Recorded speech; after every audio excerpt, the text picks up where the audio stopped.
था, जिस तरह से मजाक के तौर तरीकों से उसकी अपनी पुलिसिया जो तरीका था, और आज जिस तरह से पूरा पुलिस तंत्र चल रहा है, उसे ऊपर से निर्देश आते हैं और जो कहा जाता है वो वही करते हैं। उनके पास कानून के अनुसार कोई विवेक नहीं है, और वो किसी भी मसले में आप देखिए, एफआईआर दर्ज करने के पहले बाकायदा विवेचना होनी चाहिए, पहले कम से कम पूछताछ तो होनी ही चाहिए, लेकिन वो नहीं हो रहा है। मतलब जहां एफआईआर दर्ज करना है वो नहीं होता है। और मान लीजिए कोई सरकार के या उस पार्टी के जो सरकार में है उसके खिलाफ अगर आप एफआईआर करने जाएं, तो फिर उसमें जांच पड़ताल ही महीने भर, 2 महीने, 4 साल भी चल सकती है। जेएनयू के आप केस में देखिए, वो सारे वीडियो उपलब्ध हैं, लेकिन पुलिस ने जांच में क्या पाया और किस तरह से एफआईआर हुई, क्या जिनके खिलाफ एफआईआर हुई वो खुद विक्टिम है। तो ये पूरा परिदृश्य चल रहा है कि जिसमें जो इकबाल होता था पुलिस का, वो अब धीरे-धीरे खत्म हो रहा है।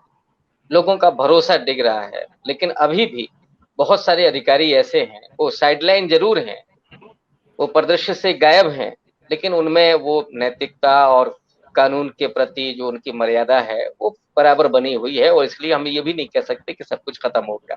ये बात हम जुडिशरी के बारे में भी कहते हैं, और भी जो संस्थाएं हैं उनके बारे में भी कहते हैं। तो एक भरोसा है कि जो बना हुआ है कि चलिए यहाँ से नहीं तो कहीं और से ही।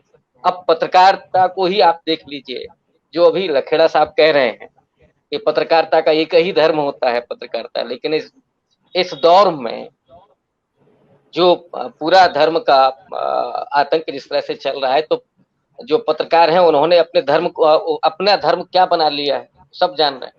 वही पूरा मुर्गे लड़ा रहे हैं बैठ करके।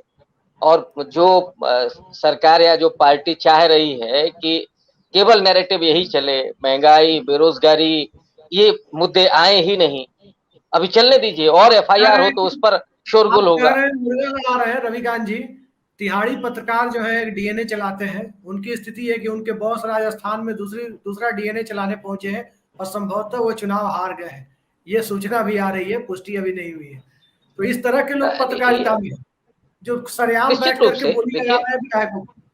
समय बदलता है, ऐसा नहीं है कि जो आया है वो हमेशा बना रहेगा, या जो एक आइडियोलॉजी है आप ज्यादा हैमर करेंगे तो वो उतनी ही जल्दी वो खत्म भी हो जाती है।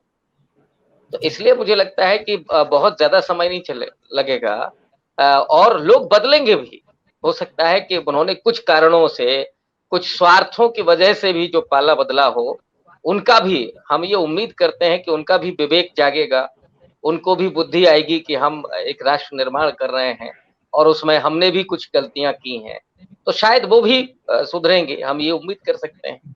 और उम्मीद हम इसलिए करते हैं क्योंकि हम बराबर ये कोशिश करते हैं कि देश का निर्माण हो, जो आइडिया ऑफ इंडिया है, जो सेकुलरिज्म है, जो इस देश में जो संवैधानिक व्यवस्था है, जो लोकतंत्र है, वो जीवित रहे, कि ताकि इस देश को वो शर्मिंदगी ना उठानी पड़े, या जिसको पाकिस्तान बना ना एक धर्म के आधार पर, नफरत के आधार पर, और उसके 2 टुकड़े हो गए।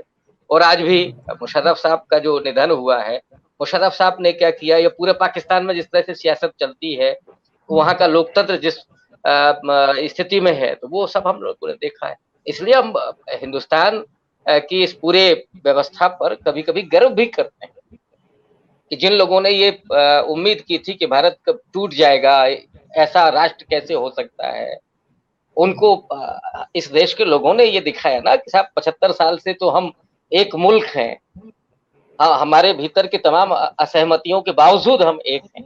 लेकिन ये जो इधर का जो समय है वो निश्चित रूप से चिंताजनक है, और हुक्मरानों को, मजहबी लोगों को अगर ये सलाहियत आ जाए, अगर उनको ये सद्बुद्धि आ जाए कि हम इस देश को बनाना चाहते हैं और मुल्क में सब रहेंगे, सबके अपने अधिकार होंगे, आप किसी को कम करके या किसी को दबा करके, किसी को खत्म करके इस देश को बना नहीं सकते। इस देश को सिर्फ जी, विकृत करेंगे, इस देश की आत्मा को सिर्फ विकृत करेंगे।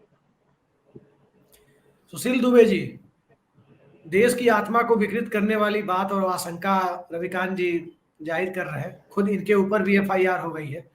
सबा नकवी जैसी वरिष्ठ पत्रकार के ऊपर एक बेसलेस एफआईआर करना, पैगंबर मोहम्मद साहब के ऊपर एक आपत्तिजनक टिप्पणी करना और हालात को 5-6 साल में, चाहे हिजाब हो, कब्रिस्तान शमशान की बात हो, हर तरह से कुछ ना कुछ ऐसी बातें करना जिसमें इस देश का सबसे बड़ा अल्पसंख्यक समुदाय है, उनके लोगों की भावनाएं आहत हो, जिसकी आबादी इस देश में 14% है। और आज नौबत यह है कि वो 14% आबादी जिस वक्त हम चर्चा कर रहे हैं सड़क पर है। इसको आप किस तरीके से देखते हैं कि कौन से हिंदुस्तान का निर्माण हो रहा है? ये किस तरह से विश्व गुरु बनाने और अमृत काल में ले जाने की बातें हो रही है? अभिषेक जी, आप मेरी आवाज आ रही है?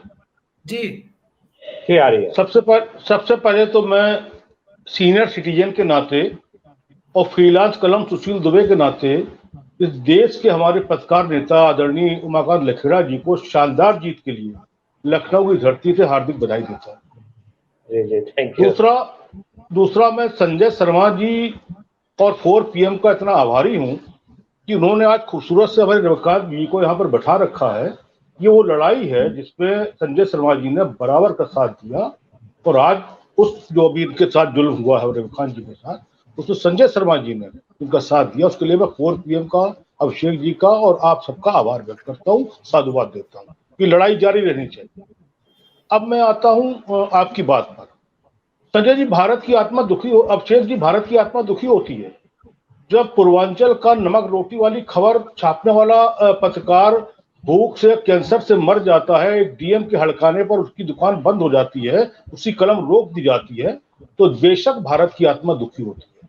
जब उन्नाव में सीडीओ तमाचा मारता है, एक चैनल के पत्रकार को सरेआम तमाचा मारता है, उसके बाद 1 किलो मिठाई में सेट कर देता है, तो बेशक पत्रकारों उमाकांत लखेड़ा की और भारत की आत्मा दुखी होती है। बेशक जब एक पत्रकार कानपुर में बादर जात नंगा होकर, पुलिस को नंगा कर देती है, गले में अपना वो डाल के, कार्ड डाल के, रात में उसका वीडियो बना के वायरल करती है, जो पुलिस जांच में सही भी साबित हुआ, कानपुर देहात की पुलिस, तो उमाकांत लखेड़ा जी और अभिषेक जी का मन दुखी होता, भारत की आत्मा दुखी होती है। बेशक आपको बता दें, जब शाहजहांपुर में कोई पत्रकार जल के मरता, बहुत पहले की बात है, तो ये ऐसी एक घटनाएं नहीं है। और जो 153, 295 और 505 के आईपीसी की धारा के अंतर्गत जो ये 8-9 लोगों के ऊपर 9 जून को जो एफआईआर दर्ज हुई है, उसमें हमें लगता है केवल सवा जी एक ऐसी हैं आपके जो जिनके ऊपर नकवी जी, सवा नकवी जी, जिनके ऊपर ये, बाकी सब वो अलग अलग किस्म के लोग हैं। कोई नूपुर भी है, जिंदल भी है, एक पूजा शुक्र भी है जो अक्सर वो मोटी सी तलवार ताने रहती है यहाँ